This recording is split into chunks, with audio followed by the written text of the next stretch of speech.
Welcome back to my channel, where today we delve into the dark world of one of the most terrifying serial killers in history, a shadow lurking in the night, a figure that haunted the streets, leaving a legacy of fear and mystery. This is the story of the Phantom Butcher.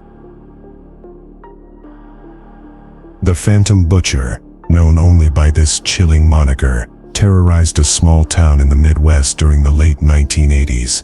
His name sends shivers down the spine of anyone who remembers those dark days. But what made him so infamous? Let's unravel the twisted tale. At first glance, the town of Maplewood seemed like any other American suburb. Children played freely in the parks, neighbors waved at each other, and life moved at a peaceful pace. But beneath this facade lay a darkness that would soon emerge. It all began with the disappearance of Sarah Jenkins, a bright, ambitious college student. She vanished without a trace one autumn evening. Friends and family searched tirelessly, plastering posters throughout the town. But Sarah was just the beginning. Detective James Turner, a seasoned investigator, was assigned to the case. As he sifted through evidence, he started to uncover a pattern. There were whispers of other missing young women, all last seen near the old factory on the outskirts of town. The factory, once bustling with life, now stood abandoned, its windows shattered, walls covered in graffiti. But it was here, in this forsaken place, that the Phantom Butcher made his lair. Rumors spread like wildfire among the townsfolk, sparking fear that gripped the community. Parents kept their children indoors, and the nights grew eerily quiet. The once bustling streets seemed haunted, echoing with the whispers of those who had vanished. Detective Turner knew he had to act fast before another life was lost. Interviews with locals revealed chilling accounts. Some claimed to have seen a tall figure lurking near the factory, always dressed in dark clothing, his face obscured by a hood. Others described hearing unsettling sounds, screams that cut through the silence of the night.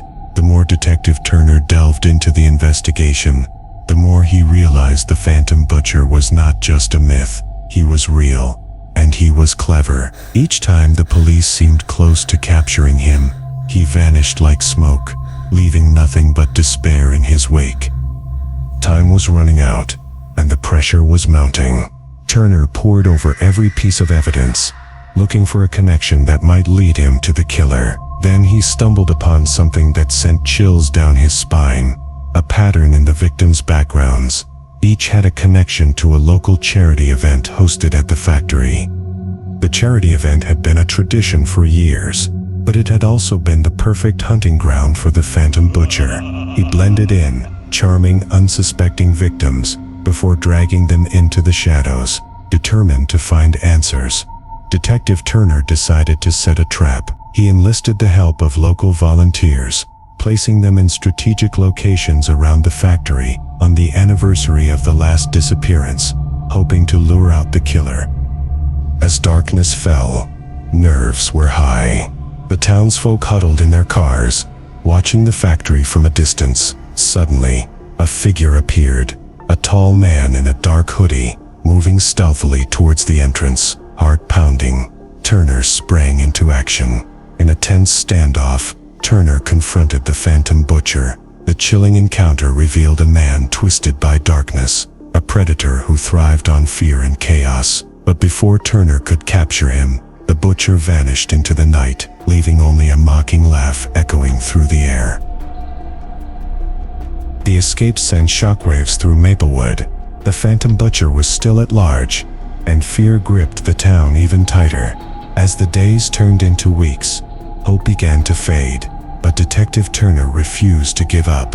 After poring over case files late into the night, Turner made a breakthrough. He realized the butcher's attacks aligned with the lunar cycle, his strikes increasing during full moons. This became crucial evidence, a predictable pattern the detective could use. With this knowledge, Turner devised a plan to monitor the factory during the next full moon. This time, he would not only catch the Phantom Butcher, but also put an end to his reign of terror. The atmosphere was thick with tension, As officers surrounded the factory, as the full moon rose high in the sky, a figure emerged from the shadows once more. This time, Turner was ready.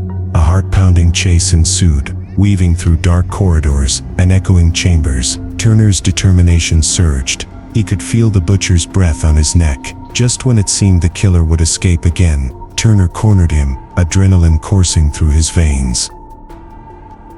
In a fierce struggle, the truth unraveled. The Phantom Butcher wasn't just a serial killer. He was a man with a tragic past. Abandoned as a child, twisted by loneliness and rejection, he lashed out at the world that had hurt him. Turner captured the butcher, bringing an end to the horror that had plagued Maplewood. The town began to heal, slowly reclaiming its peace, but the scars of the past would never truly fade. Though the Phantom Butcher was locked away, his story serves as a haunting reminder of the darkness that can dwell within ordinary lives. As we reflect on this chilling tale, remember, sometimes the scariest monsters are the ones we least expect. Thank you for joining me in this exploration of true crime.